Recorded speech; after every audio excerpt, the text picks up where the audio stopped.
is, and I don't really have a ton of time to keep researching some of these things to try to figure out what's going on. So we would appreciate any help that anyone might be able to offer in that regard. Let's turn over to Psalm, the book of Psalms, and we're going to turn to Psalm 1, the very first Psalm, in that quite extensive volume of songs. This last week, on Thursday and then Friday, I went on a road trip. It was a business road trip, actually, where I had some work to do out in Bozeman and in Livingston. I had 5 photo shoots at several businesses out that way, and although it's always enjoyable, I think, to drive in Montana, especially when you don't have to drive too far, it was about a 2.5 hour drive to the first photo shoot, and then I did quite a lot of running around for a couple of days. Sitting in a car seat for that long it gets to be a little old. And the scenery's nice, but I just don't really enjoy sitting for such long periods of time. But in any case, it is a seat that needs to be filled if the job it gets done. We are planning, my family that is planning a road trip back to see my parents this next week, and I haven't seen my parents, and I think it's been over 6 years now. So we are going to be driving back to California to visit my folks, and that is a long drive. I don't know if any of you have done it. I've done it several times, and it's a long 2 days worth of driving back to where my parents live. And I'm looking forward to seeing them, but I don't look forward to sitting in that seat all of that time. It gets a little old just kind of staring out the window, and I guess I can bring a laptop and get a little work done on the way while somebody else drives, but that seat is not something that is so enjoyable to fill for such a long period of time. But again, if we hope to get there, and this is the mode of transportation that we need to take at this time, that seat needs to be filled. Even if we flew, still you have to sit in an airplane for a number of hours there and back. And there are a lot of seats that you and I sit in life. When we go to a theater, we'll sit in a seat and watch a movie. If we go out to a restaurant, we'll sit on a bench or in a booth or something like that to enjoy a meal. And people that have jobs, we've all heard the expression, a desk job, where somebody sits at a seat for much of the time. An airplane pilot, they'll sit in a cockpit to fly the plane. But this term, having a seat, is also used as a metaphor. And so the CEO of Wells Fargo, thank you very much, has a seat as a position in the company, and he has certain responsibilities. A police officer might sit in a squad car or perhaps on a motorcycle for a lot of their shift, but their seat as a police officer is a position that they have where they have certain responsibilities. And the President of the United States has a seat in the Oval Office. And this is a term for, in this case, it's both symbolic as well as being literal, a literal seat at a desk in an Oval Office. And we also have the example of Christ speaking of certain people in the church or during his ministry and the ministry of the temple there, scribes and Pharisees. He said that they sit in Moses' seat, meaning that they have a job, they have responsibility in a position of authority. And their role, people's role in these various seats it's there designed to serve one or more purposes, usually more than one purpose. And some people would like to sit in those seats. You know, we might want to be an airplane pilot, so we train and we get ready to fill that seat in a cockpit. Or perhaps somebody wants to be the President of the United States, and I'll take a lot of work, and maybe you'll get there one day. But there are some seats in life, I think, that many of us would not like to sit in, that we do not want to fill. And there are some that actually we should never want to sit in. And one of them is mentioned in Psalm 1. Psalm 1, verse 1 says, "Blessed is the man who walks not in the counsel of the ungodly, nor stands in the path of sinners, nor sits in the seat of the scornful.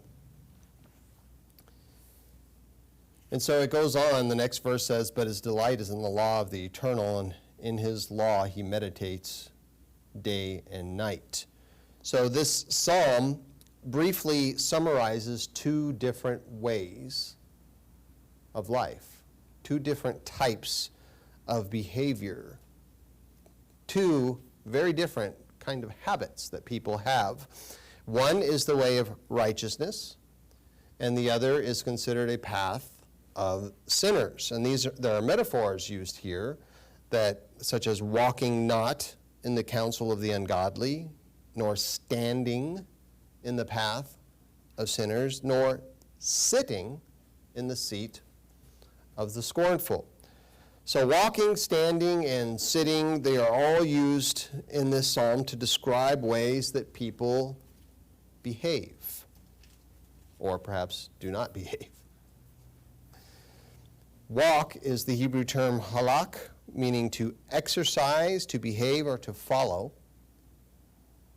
So we're not to behave or follow the counsel of the ungodly. Stand is the Hebrew term amad, which refers to abiding, arising, to dwelling in, remaining, or making. So we don't arise and go down the path of sinners, to dwell in that place, stand in that place. And sit is the Hebrew term yashab, meaning to dwell, to settle in a place or a habitation, and in context, of course, to practice certain behaviors, make them a habit. And so putting to use the instructions that we are given in the Bible and through the church, we learn how to avoid standing, walking, or sitting in these ways that are called ways of the ungodly.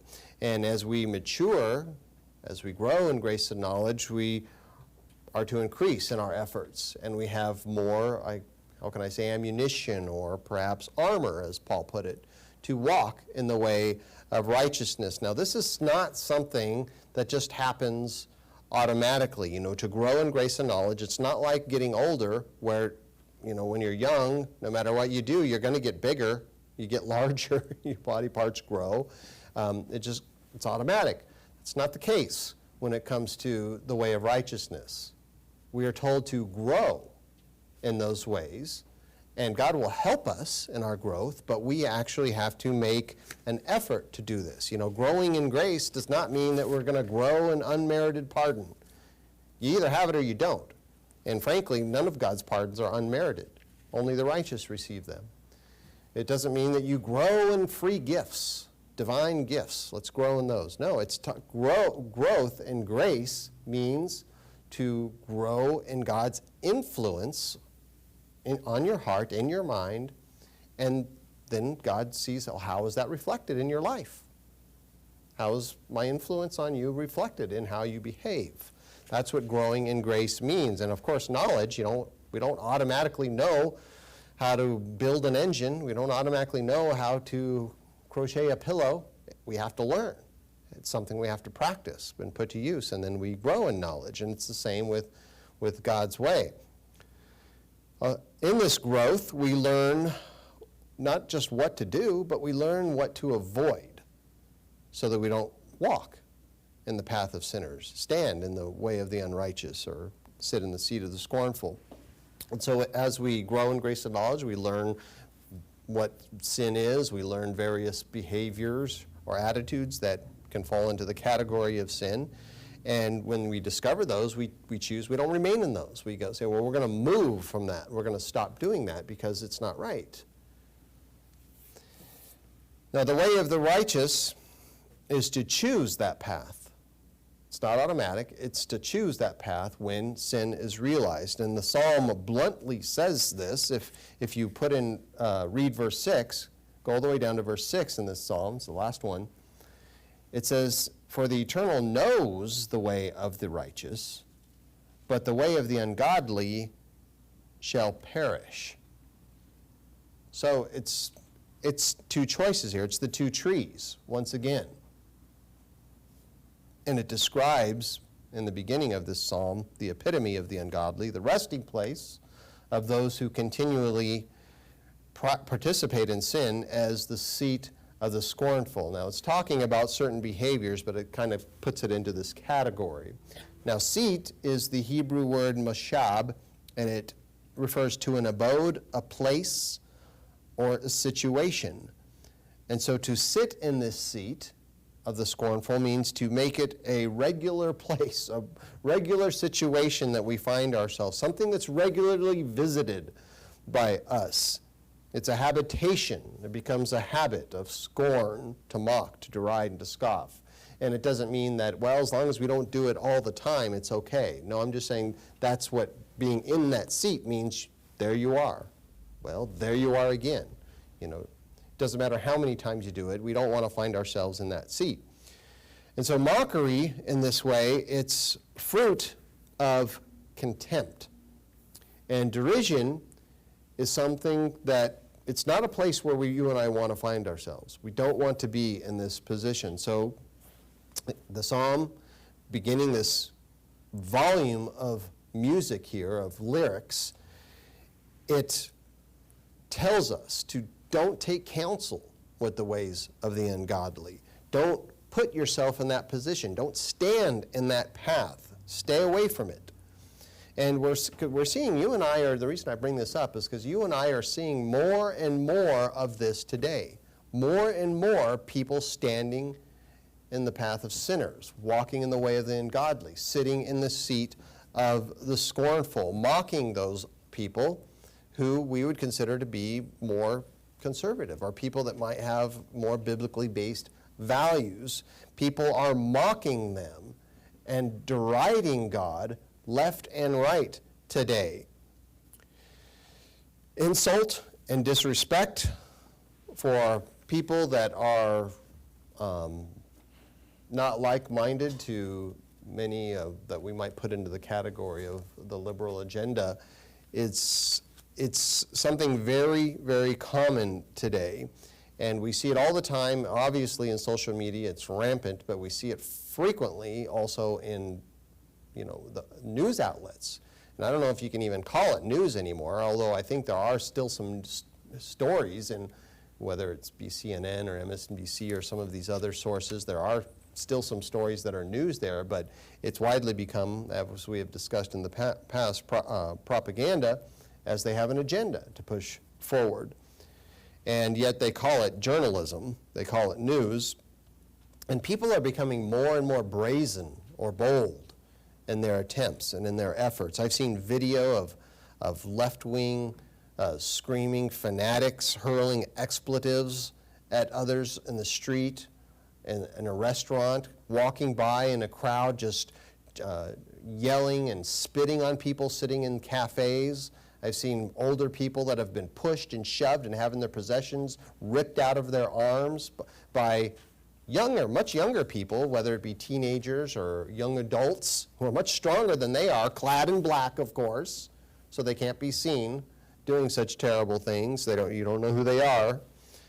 There are professors, I've heard this personally, professors mocking God and Christianity in classrooms around the country. There are wicked men and women today that are portrayed as saints, wings next to their heads in murals and on displays, portrayed as being saints, while decent folks are vilified.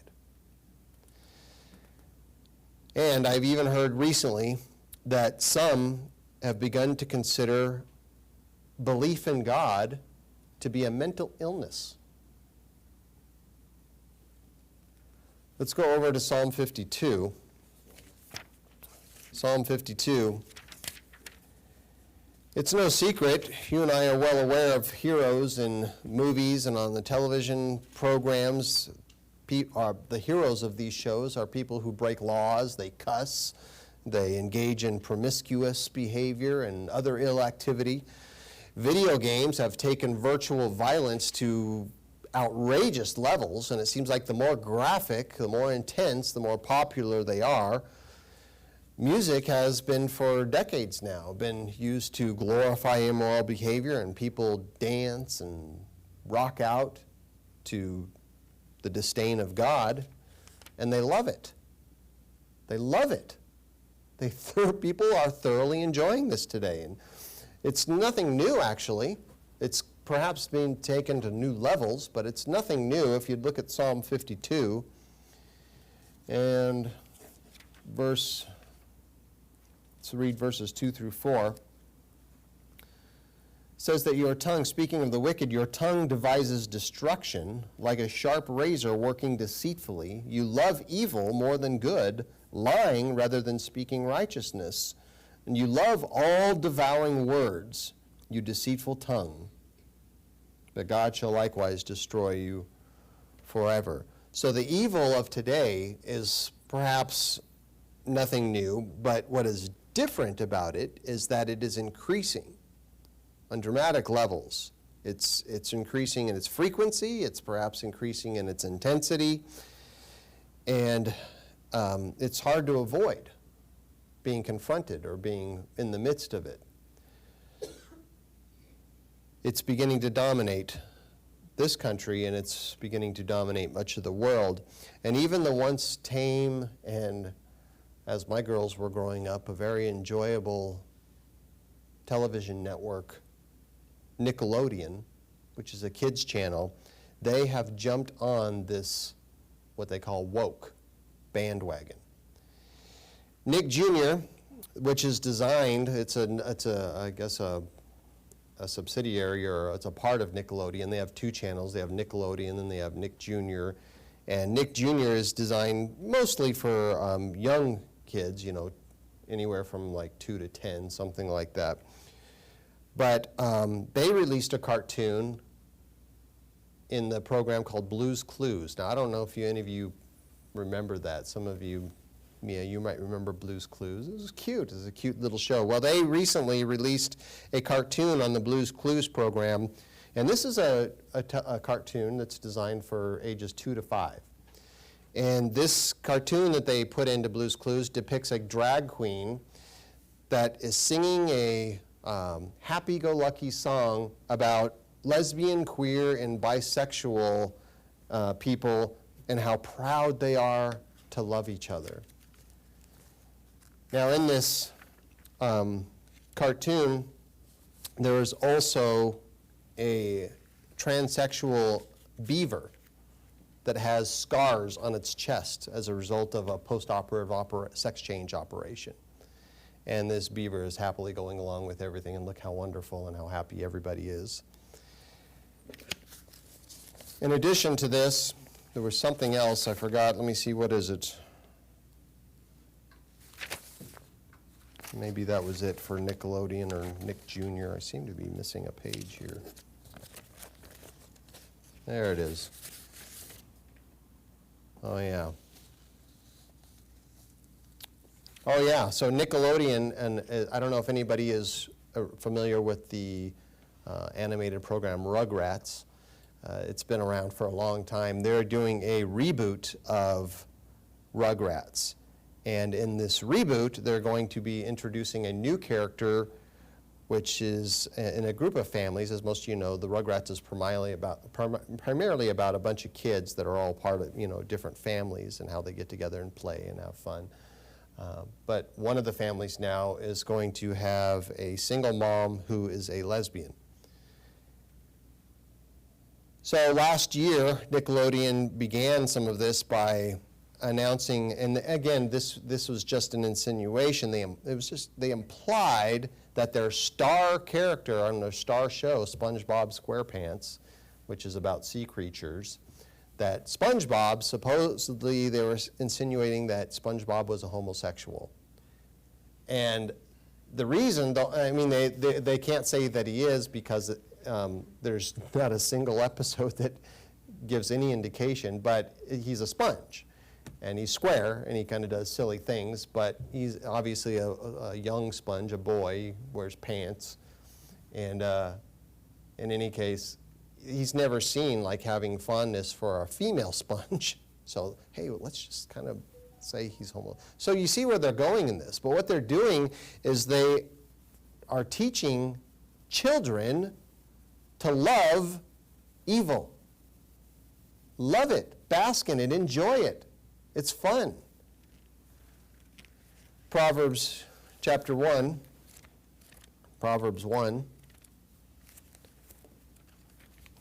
Needless to say, you and I have to be very critical and highly selective in what we watch or what we listen to today, and especially if we have children, we need to be very critical of what children are watching, because who would have known that this would pop up on Nickelodeon? And actually, the article that I read pointed out that Nickelodeon's rates viewing rates are dropping dramatically because of this. But I don't think that's going to stop them, because there is an agenda out there. But we have to be aware of it, because wickedness is becoming more and more prevalent, and many people love it. They are being taught to hate the truth, to hate righteousness, to hate biblical values. Proverbs 1, verse 22 says, well, it's the second half of verse 22, says that scorners delight in their scorning, and fools hate knowledge. And so the immoral anti-God agenda is pressing forward. It is going to continue to move on as America continues to lose favor in the eyes of God. And we understand that in the end, at some point, calamity is going to come. And those who continue to sit in this seat of the scornful, to walk in the ways of the ungodly, to stand in the paths of sinners, that they are going to eventually be forced to eat the fruit of their own wickedness. And so you and I, we don't want to be a part of any of it. We don't want to have anything to do with that at all. Now consider a prophetic proverb, and this is about the second half of Proverbs 1. And it uses, this proverb begins to use wisdom as a metaphor for God. And so,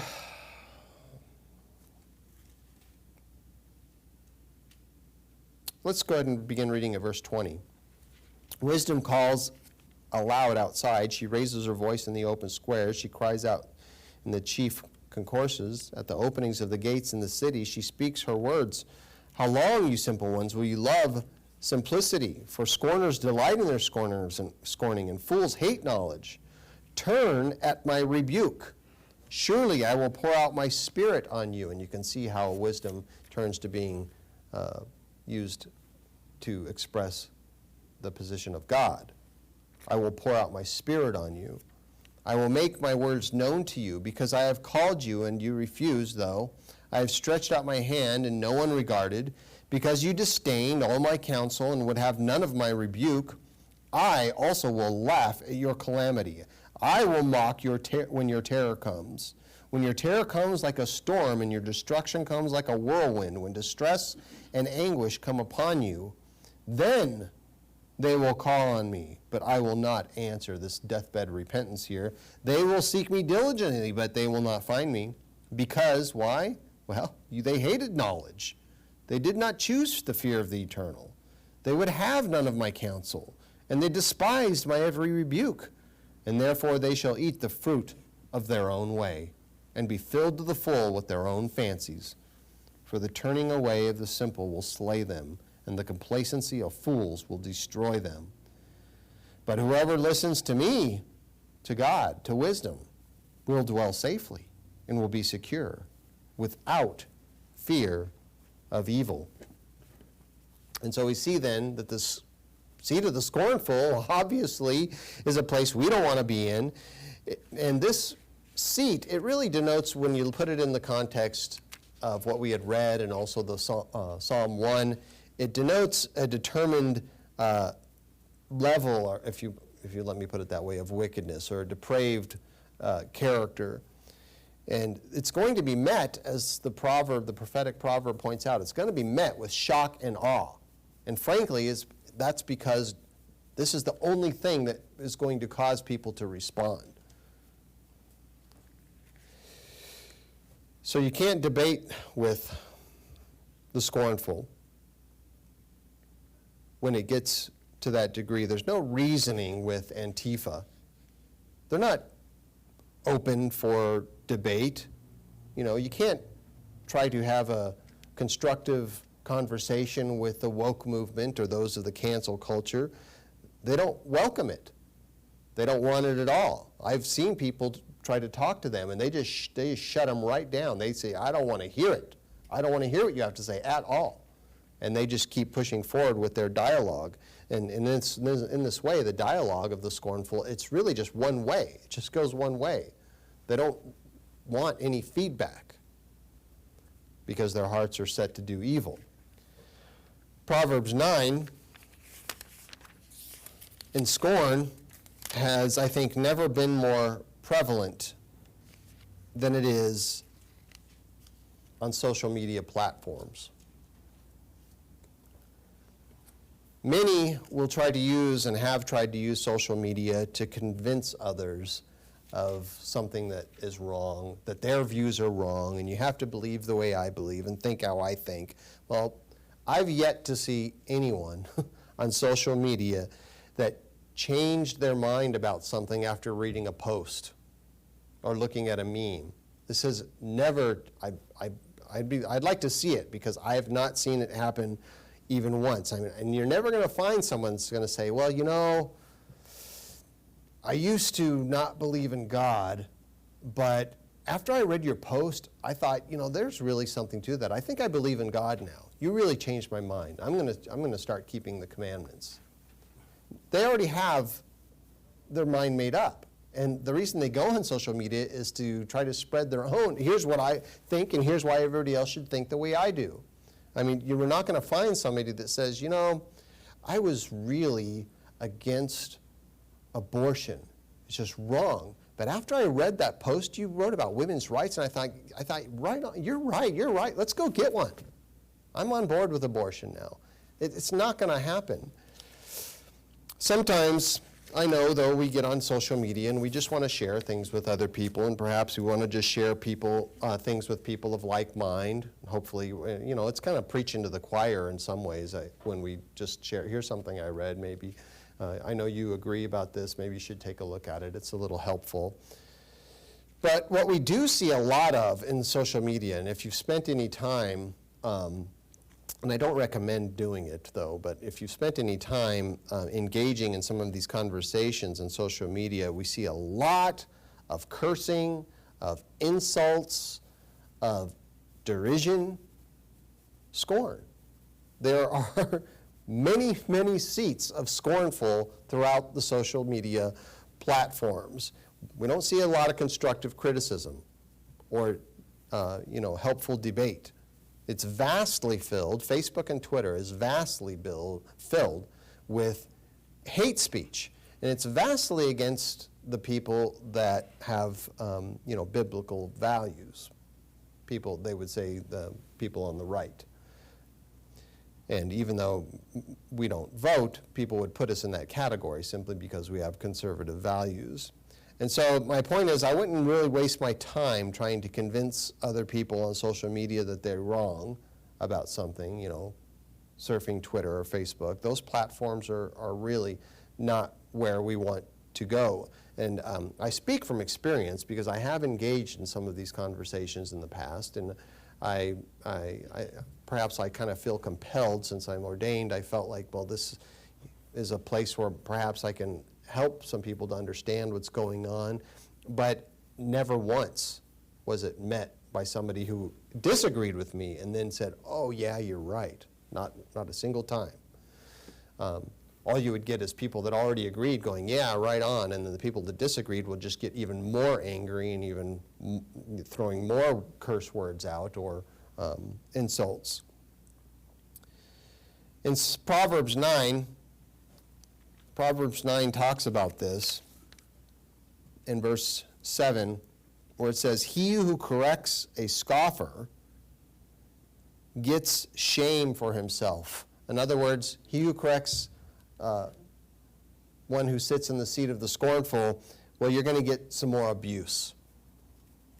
And you don't really deserve the abuse, but you're going to get it if you try to correct anybody sitting in that seat. And he who rebukes a wicked man only harms himself. The King James Version says only gets hit. So do not correct a scoffer lest he hate you, or rebuke a wise man, though, and he will love you.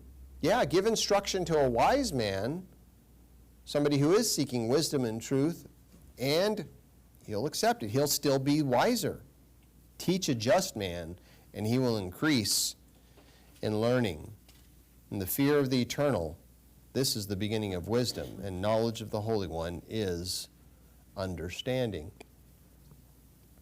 So those who seek the truth and to be set free by the truth of God, well, they're going to be open for correction, for reproof, for instruction in righteousness. But there are few of those kind of people that frequent social media. Instead, what you have a lot of are people with agendas. You have a lot of people that are considered trolls. I don't know if you've heard of that expression, unless you frequent social media or the internet, but there are a lot of trolls on the internet now. Now, an internet troll is someone who makes intentionally inflammatory, and this is a definition I got off the internet, intentionally inflammatory, rude, or upsetting statements online to elicit strong emotional responses. Frequently, trolls try to steer the conversation off topic to push an agenda. Now, some of us have probably experienced some of these online creeps that are out there pushing an agenda, that are just on fire for evil. And it's to be avoided. You're not going to convince them otherwise. There's no doing it. And in fact, it's just going to bring more harm, and Proverbs 9 refers to it as shame for yourself. Romans 13,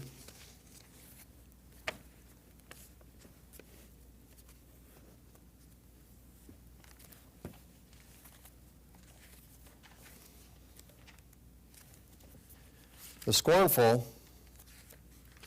they're in this category of ungodly. And, we might think, well, this is a seat that we are never going to sit in. Why are we even talking about it? It's something, I'm never going to be there. I'll never fill that seat. But is it possible that we might sit right alongside the seat of the scornful, or brush up against it? We might never be caught mocking or treating someone with contempt to the degree of the unrighteous, but could we be rubbing up against it? So we need to think about it, because some of us might be stepping in that direction. So the first question we might ask, and I've heard this asked, not particularly in this way, but I've heard this question asked, are there some that actually deserve it? Are there people out there that actually deserve to be derided, to be treated with contempt? There's a saying that hell has no fury like a woman scorned. Some people actually attribute that saying to something in the Bible, but it's not anything that's found in the Bible. The saying means that a woman who's been rejected, hurt in some way, can become a very dreadful enemy.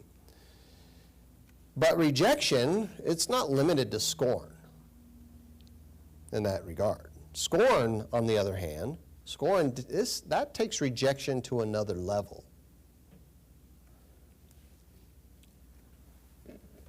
But nonetheless, there are more casual terms that some of us might use on occasion that maybe we wouldn't consider it to be scorn, but could it be brushing up against contempt? Think of it this way. Some people make fun of others in a disrespectful way. They might say, oh, I'm just joking, I'm just kidding, but there's a little bit of truth to that. And why do you keep pushing that? Why do you keep doing that? Because it's hurtful. It can be hurtful. And the butt of a joke is a term that means the person that's being made fun of, they become the butt of the joke. But sometimes the one considered the rear end, they're not really laughing. They're actually hurt by this. And so we have to be sensitive about it. We have to be respectful. And Paul gave an example of this in Romans 13. Romans 13, verse 7. This chapter, this mostly talks about being in subjection to others, but it says, "Render therefore to all their due, taxes to whom taxes are due, customs to whom customs, fear or respect to whom respect, and honor to whom honor." And so we are to treat people that deserve respect. People that deserve honor should be treated honorably. But respecting other people doesn't mean we have to respect their wicked values, that we have to tolerate that in our midst. But even when we don't respect their values or the choices that they might make, the decisions they have, the opinions that they have, we have to be civil, we have to be courteous nonetheless. We don't have to welcome them into our homes. We don't have to have dinner with them. But we can disagree and move on. We don't have to make it a point to sit there and argue and get filled with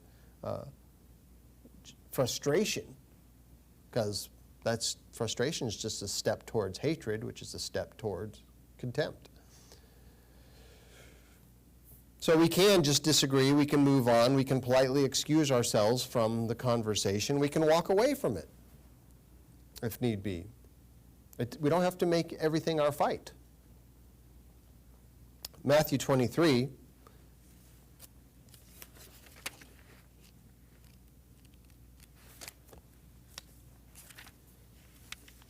Something I have seen over the years, the last several years, is a form of contempt between brethren.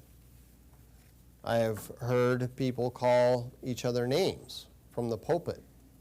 I have, and I shouldn't not curse words, but still using terms that are, it's not anything that I would approve of. And it's just, we shouldn't do that to others, even in person, nonetheless, not much less from a pulpit. But it's not, of course, this isn't limited to the ministry either. I've heard and read some things that people in the Church of God have published that are mocking others, treating others with contempt, other people in the Church of God. And people have decided, well, they don't like something that someone did. They don't like something that an elder said or that a pastor had printed. And so they'll write up an article, or they'll give a Bible study, or hold their own service, even though they're unordained, have their own service and give a sermon deriding some of the ministers, mocking them, making fun of them. I've seen this. It's disgusting. And I believe that this is, that's not only rubbing up against sitting in the seat of the scornful, I think it's sitting in that seat.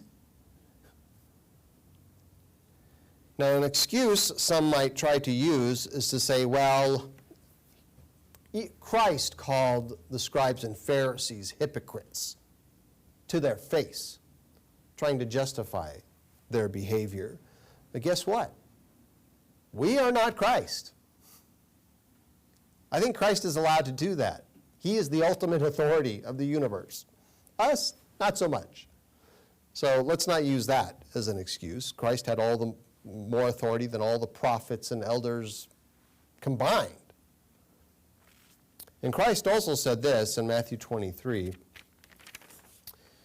and I had paraphrased or quoted it at the beginning.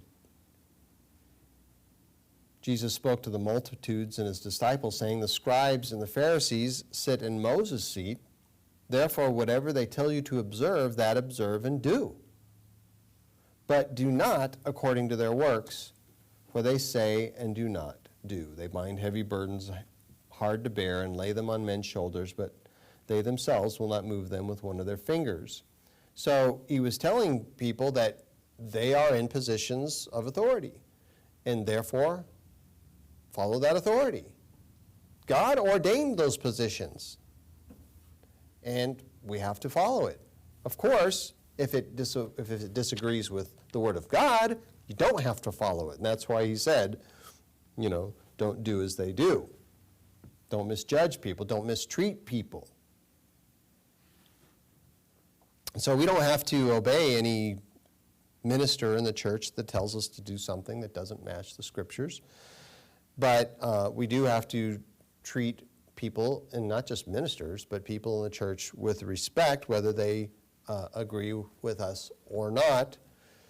And if the teaching is a fit with the Bible, well, what's the argument? What's our argument? But I've heard people say, well, I don't like what that minister said last week, or what he wrote last month or last year. Well, that's just, that's an opinion. You don't like it, but is it a fit or not? I know people can rub others the wrong way, and I understand that people can be offended and be hurt. But if it's correct, if it's an accurate teaching, tell it to the judge. We all have somebody to answer to. Every one of us has a boss, even people that stand up here and give a sermon at the pulpit. I have somebody to answer to. And if I'm wrong, I hope that God corrects me gently, but I hope I get the correction. I would rather get it now rather than later. And if the minister's wrong, well, they're going to have to tell it to the judge if they don't correct their ways. Matthew 18, back a few chapters to 18. But those are some of the ways that people in the Church of God can be rubbing up against, or perhaps even sitting in the seat of the scornful. And something else that we could consider is the workplace. Most of us have jobs where we have an employer and we have coworkers, and we don't always love our job, but we should do the best we can anyway and treat our people with respect. But sometimes we get upset. Sometimes we're offended. Sometimes we don't like the tasks that we have to do. And people, they'll begin to get frustrated, especially if it happens continually, that we might be mistreated. And so they might begin to ridicule their employer, to talk bad about coworkers behind their back because they rub us the wrong way. But if we have a legitimate complaint about somebody in the workplace, and this applies also for friends and family that might be outside of the church, if we have a complaint, something that is really bothering us, we should go to them and talk to them about it and not start telling somebody else. I mean, we might be able to get a little bit of counsel from someone, like, what do you think I should do? But when we start saying, they did this and they did that, and I just ate it, and this gossip can quickly turn into contempt. And so we want to stay away from that. But something to consider is Matthew 18.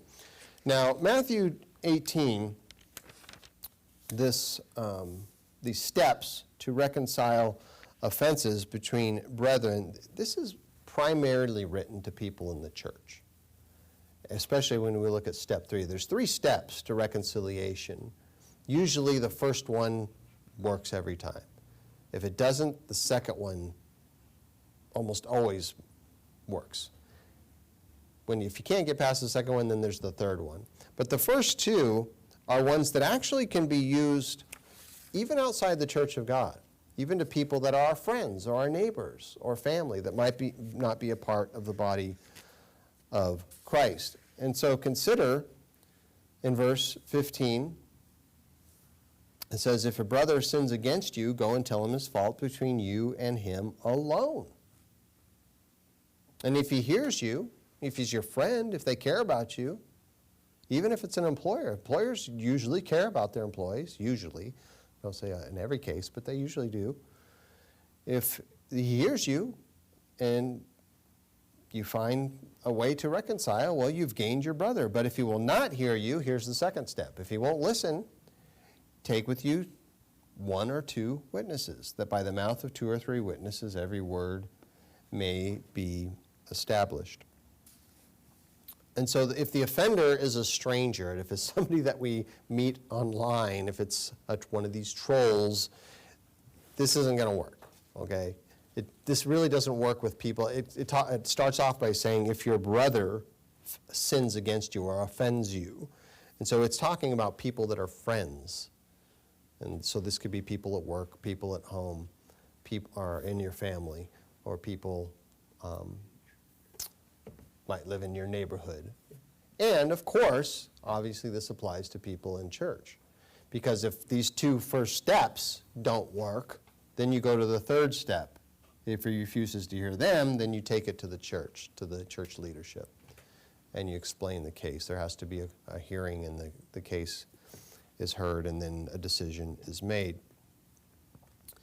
But anybody outside of that scope, you're rolling the dice trying to use Matthew 18. So I wouldn't recommend doing this with people that are standing in the path of the sinners, walking in the way of the ungodly, and sitting in the seat of the scornful. Because, we live in an increasingly polarized society, and it's probably not going to go well with those type of people. Almost guaranteed it will not go well. Luke 14.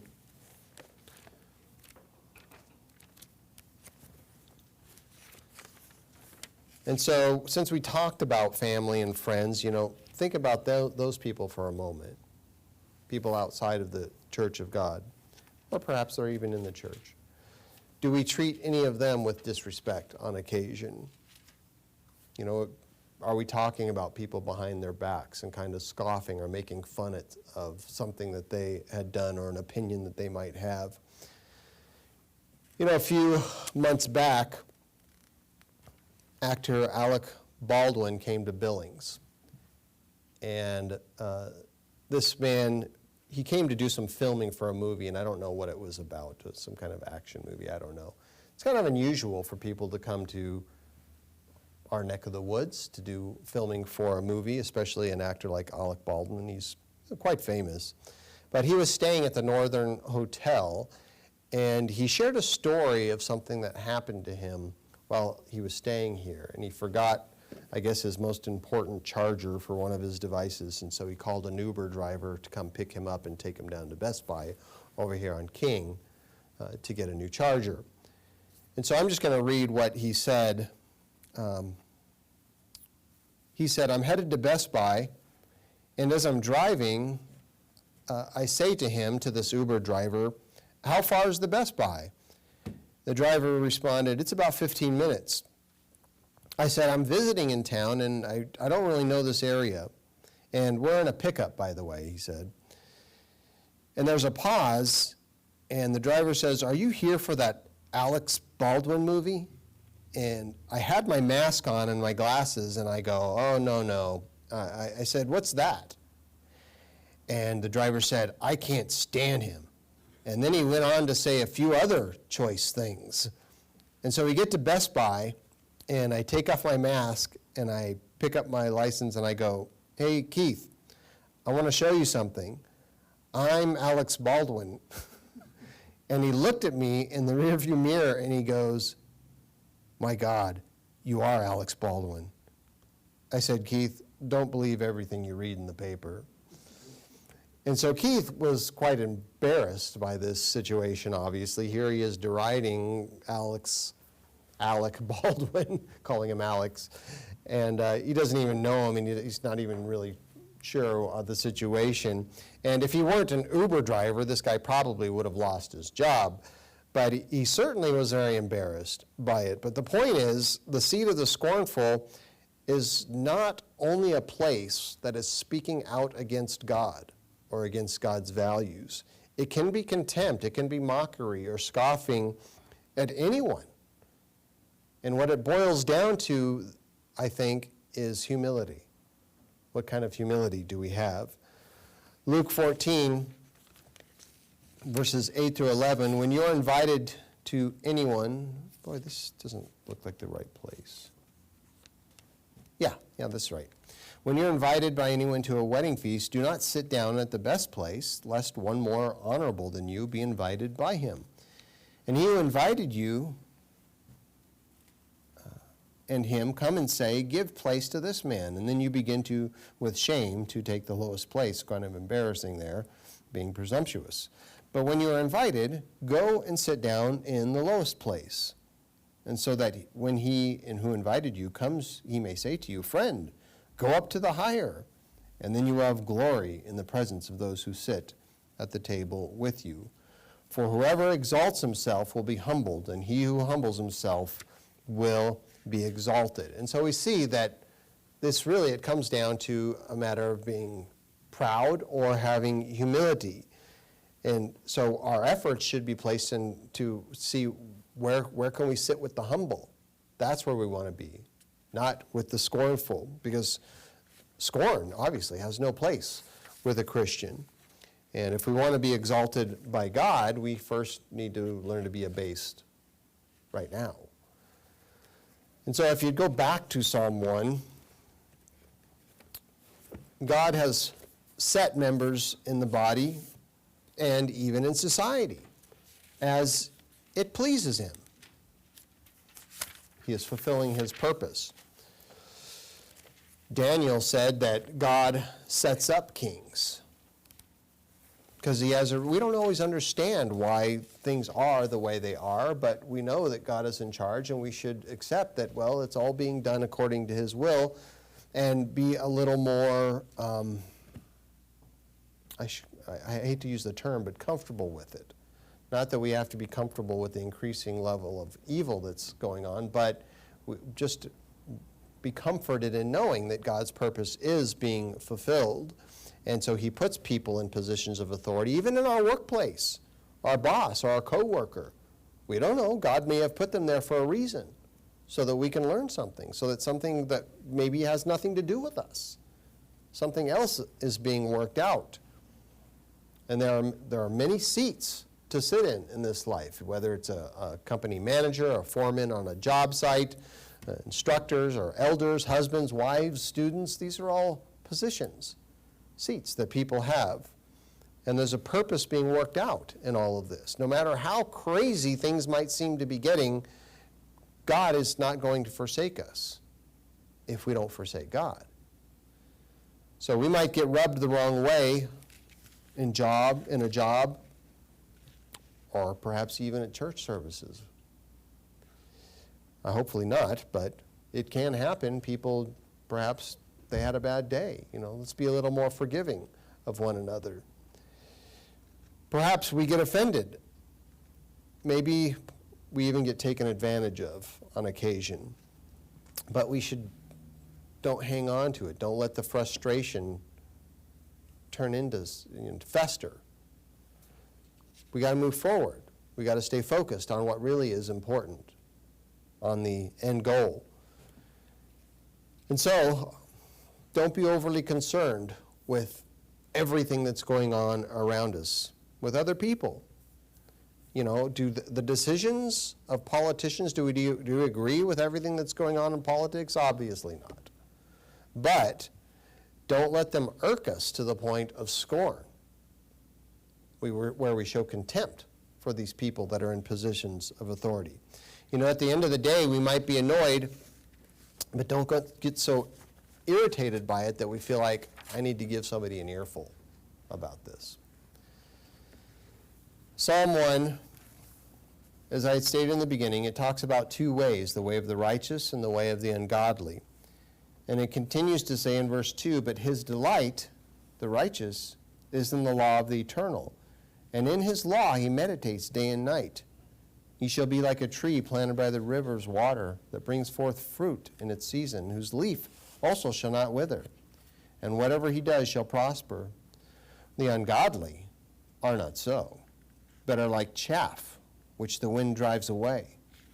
And therefore the ungodly shall not stand in the judgment, nor sinners in the congregation of the righteous. For the Eternal knows the way of the righteous, but the way of the ungodly shall perish. And so there are two paths, there are two ways, two trees to choose from. A way, in this context, is talking about a course of action, a way of life, behaviors, habits. Which way are we going to walk in? Where will we stand? Where are we going to sit? Let's not let it be with the scornful, because as it says, our delight is to be in the law of the eternal. So think about it. Do we meditate on the law of God? throughout the day and think about it into the night. As we work, does it pop into our mind? Oh yeah, I remember God. Oh yeah, I remember God. Remember that we're supposed to be behaving a certain way, have a certain attitude. Do we do this as we drive to the store, as we mow the lawn, as we walk the dog, as we prepare a meal? Does the way of God and the direction that we need to be going in enter our thoughts frequently throughout the day, as we read a book, as we watch a movie or listen to music? Or do we get so caught up in the strife and the frustrations of this world that we begin to forget, and we just feel like we need to let our frustrations out somewhere or on someone? Every step that you and I take is being monitored. Every seat that we sit in, whether it's a position we have at work or in the family, God is paying attention to this. He knows where we're sitting right now and where we stand. And as He monitors us, He is offering us an opportunity to sit somewhere else, to have a seat at His table, at His throne. King Solomon had what was likely one of the most beautiful thrones ever designed. In 1 Kings, and I'm not going to have you go there, but it's described as a great throne of ivory. It was overlaid, it says, with pure gold. It had 6 steps. It was round at the back. There were armrests on either side of the seat. And there were 2 lions that were standing beside these armrests. And then there were 12 lions on each side of the throne along the 6 steps. And nothing like this had ever been made for any other kingdom. It was, I'm sure, quite stunning. And I don't know if you've ever seen pictures of the throne of the king and queen of England, but wow, it's magnificent. It's beautiful. But God's throne, a seat that He sits in right now, and a seat with Him that He is offering us, is going to far surpass any of that. More magnificent and glorious than anything that we could dream up. And we have an opportunity to be there, to be a part of that, to sit next to the throne of judgment that Christ has, a throne of mercy that God has, the mercy seat as reflected in the Ark of the Covenant. And so let's watch our step along this way. Let's be careful, because times are getting more and more difficult. There are more and more instances of anger, of hostility, of frustration, more opportunities to get upset and fly off the handle a little bit. And evil, it may be rising to new levels and spreading, but there are some that are resisting this, and we should be a part of the resistance. Some are using this time wisely to prepare for what is coming, not just in the near future, but also in the distant future. So I ask us, don't get caught up in this muck and mire of the world that is spiraling downward. Let's be one of those few that hold fast, that are humble, that maintains our integrity, because we have a great hope of something beyond this world. And let's never, ever let ourselves be found sitting in the seat of the scornful.